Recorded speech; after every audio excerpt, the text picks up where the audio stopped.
Hello everyone, a very warm welcome to study by methods. Study by methods में एक बार फिर से आप सभी का बहुत बहुत स्वागत है।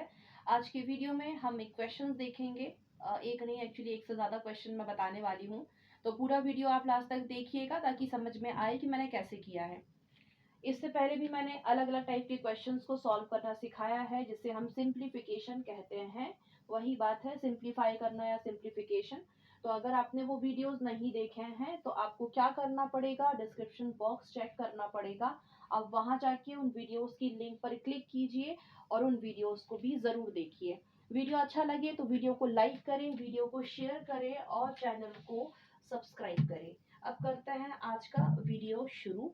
क्वेश्चन लिखूंगी और बोलते जाऊंगी ताकि समझ में आए कि मैं क्या लिख रही हूँ। तो क्वेश्चन है, question number 1। Right four, sorry, not 4, it's 8. 8 raised to the power 2x plus 3 in the form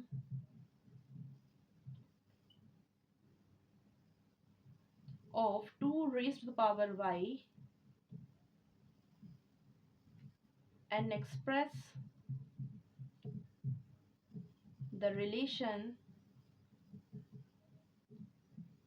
between x and y.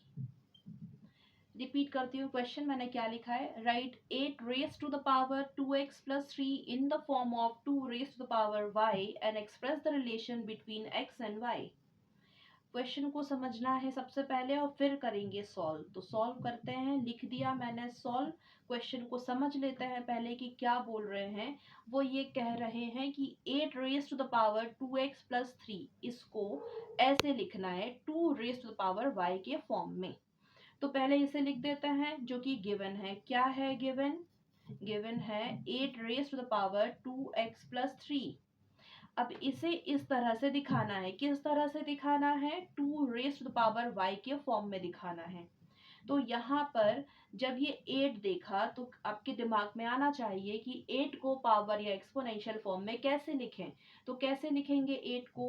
8 को ऐसे लिख सकते हैं ना, 2 रेस टू द पावर 3, क्योंकि 2 इंटू 2 इंटू 2 करोगे, 3 टाइम 2 का मल्टीप्लाई करोगे तो 8 मिल जाएगा। मतलब 8 को उसके पावर या एक्सपोनेंशियल फॉर्म में इस तरह से लिख सकते हैं, 2 रेस टू द पावर 3, ऐसा लिख सकते हैं। अब यहाँ पर क्या यूज कर रही हूँ वो लिख देती हूँ।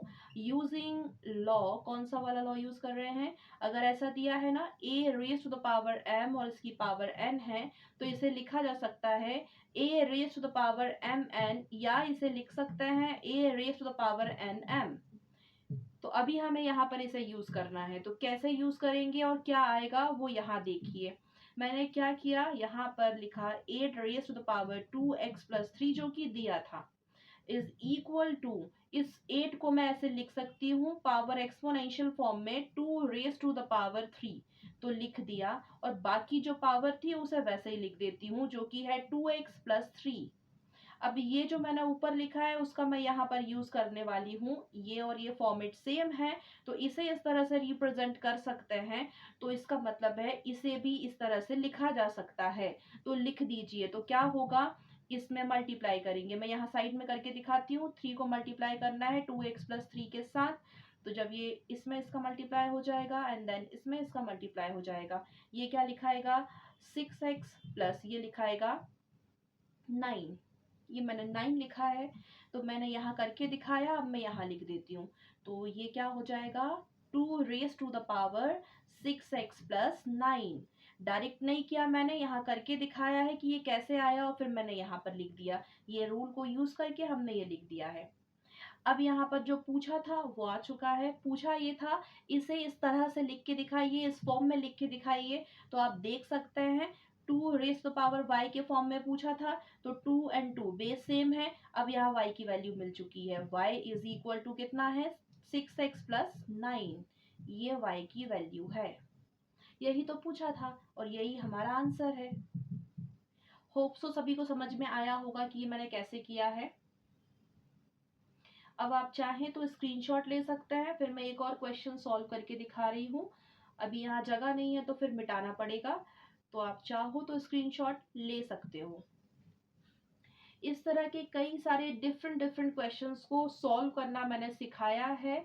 इन पर वीडियोस बना चुकी हूँ मैं, उन वीडियोस का लिंक डिस्क्रिप्शन में दे दूंगी। अगर आपने नहीं देखे हैं तो वो वीडियोस जा करके प्लीज देख लीजिए। अब बढ़ते हैं दूसरे क्वेश्चन की तरफ, तो इसे मिटा देते हैं और फिर देखेंगे दूसरा क्वेश्चन।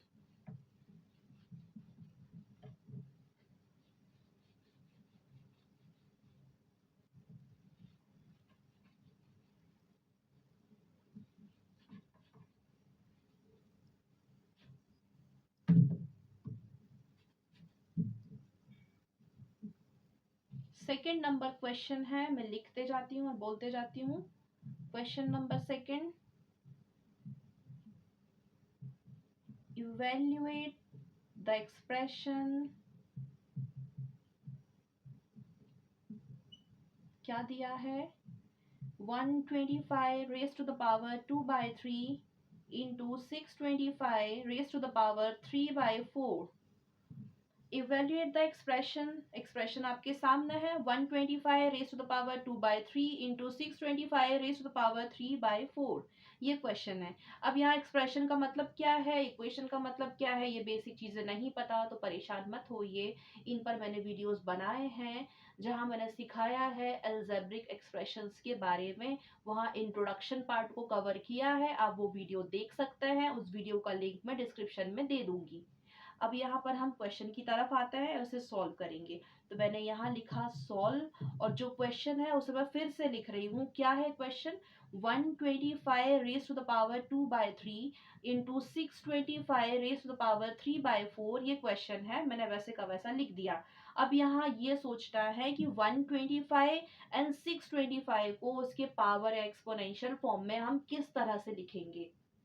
तो मैं इसे कैसे लिख सकती हूँ, तो 125 को मैं लिख सकती हूँ 5 रेज टू द पावर 3, बिल्कुल लिख सकते हैं, क्योंकि जब आप 5 इंटू 5 इंटू 5 करेंगे, 3 टाइम 5 का मल्टीप्लाई करेंगे तो आपको मिलेगा 125। और 625 को कैसे लिख सकते हैं, तो इसे हम पावर एक्सपोनेंशियल फॉर्म में इस तरह से लिखेंगे 5 रेज टू द पावर 4, क्योंकि 5 को जब आप 4 टाइम मल्टीप्लाई करेंगे तो मिलेगा 625। दैट मीन्स कि पावर एक्सपोनेंशियल फॉर्म में 525 को, ओ सॉरी, 625 को 5 रेज टू द पावर 4 लिखा जा सकता है। तो मैं यहाँ पर यही करूंगी, इस 125 की जगह लिख रही हूं मैं 5 रेज टू द पावर 3, ये मैंने लिख दिया। और इस पर जो पावर थी 2/3 वो एज इट इज है, एंड मल्टीप्लीकेशन का साइन है, लगा दीजिए। 625 की जगह पर मैं लिख रही हूँ 5 raise to the power 4, and इस पर जो पावर थी 3/4, वो वैसे के वैसे मैंने लिख दी है। आई होप सो यहाँ तक की स्टेप एकदम क्लियर होंगी।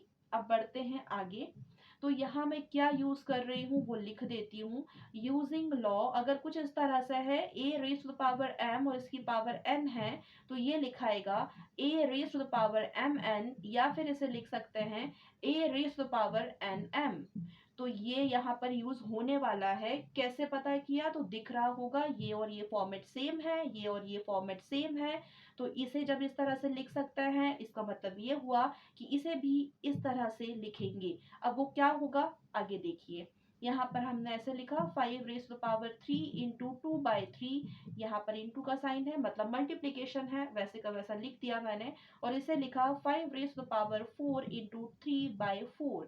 अब ये रूल यहाँ अप्लाई कीजिए तो कर देते हैं, तो 3 से 3 कैंसिल आउट, यहाँ 4 से 4 कैंसिल आउट। तो नेक्स्ट स्टेप में क्या मिला, 5 raise to power 2 into 5 raise to power 3, ये मिला है, लिख दिया मैंने। अब इसे फर्दर सॉल्व करेंगे, आगे सॉल्व करेंगे।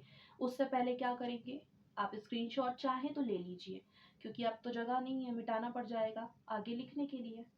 तो आप चाहें तो स्क्रीनशॉट ले सकते हैं। इस स्टेप को मैं फिर से लिख दूंगी यहाँ पर।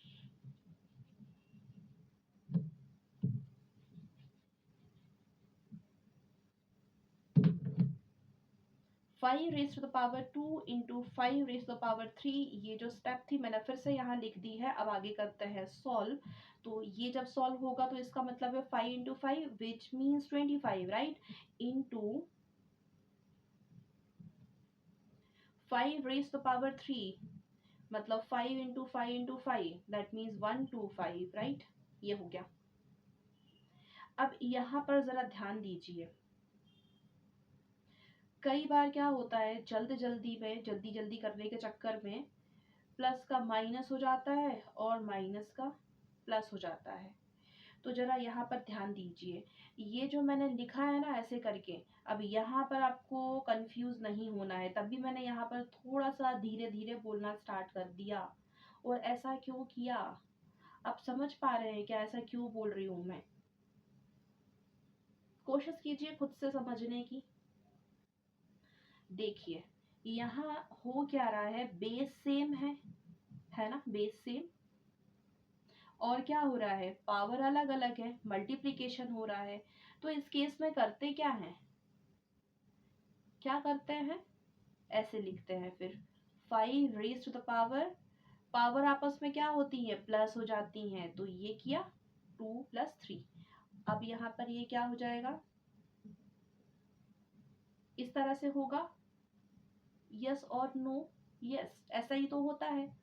बेस सेम है, पावर अलग अलग है, मल्टीप्लिकेशन हो रहा है, पावर आपस में ऐड हो जाएंगी। लेकिन अगर बेस सेम है, पावर अलग अलग है, और क्या हो रहा होता है, डिवाइड हो रहा होता है, तो फिर पावर आपस में क्या हो जाती है, माइनस हो जाती है। ये बात आई होप सो सभी को पता होगी। तो इस केस में अगर हम ऐसा करते हैं तो फिर ये क्या हो जाएगा, मतलब 5 को आपको कितनी बार मल्टीप्लाई करना है, 5 टाइम मल्टीप्लाई करना है, तो भी क्या हो जाएगा, इसको मल्टीप्लाई करके जो आंसर आपको मिलने वाला है वही आएगा, राइट। तो अब यहाँ आपको कंफ्यूजन ना हो इसके लिए वापस से क्वेश्चन की तरफ चलिए। जैसे ही आपने क्वेश्चन में देखा तो आपने क्वेश्चन में क्या नोटिस किया, यहाँ पर ना मल्टीप्लिकेशन हो रहा है। कभी कभी जल्दबाजी में इसे मल्टीप्लाई करते करते ये हो जाता है ऐसा प्लस, तो वो जल्दबाजी ना करें। तो अभी आप इसे इंटू करते हैं तब भी आपके पास क्या आने वाला है, अगर आप इसको डायरेक्ट मल्टीप्लाई करते हैं 25 मल्टीप्लाई बाय 125 तो 3125, और ये करेंगे सॉल्व तो भी 3125 आएगा, और बस यही हमारा फाइनल आंसर हो जाएगा। होप सो सभी को दोनों ही बातें क्लियर हो गई होंगी कि मैं यहाँ पर क्यों थोड़ा सा आराम से बता रही थी, ताकि आपको समझ में आ जाए। तो ये था आज का वीडियो, आज की वीडियो के लिए सिर्फ इतना ही। उम्मीद है सभी को समझ आया होगा। अगर आप सभी को समझ आया है, वीडियो अच्छी लगी है, तो प्लीज़ वीडियो को लाइक करें, वीडियो को शेयर करें और चैनल को सब्सक्राइब करें। मिलते हैं आप सभी से आने वाले वीडियो में। Till then take care and thank you so much for watching my video. Bye bye.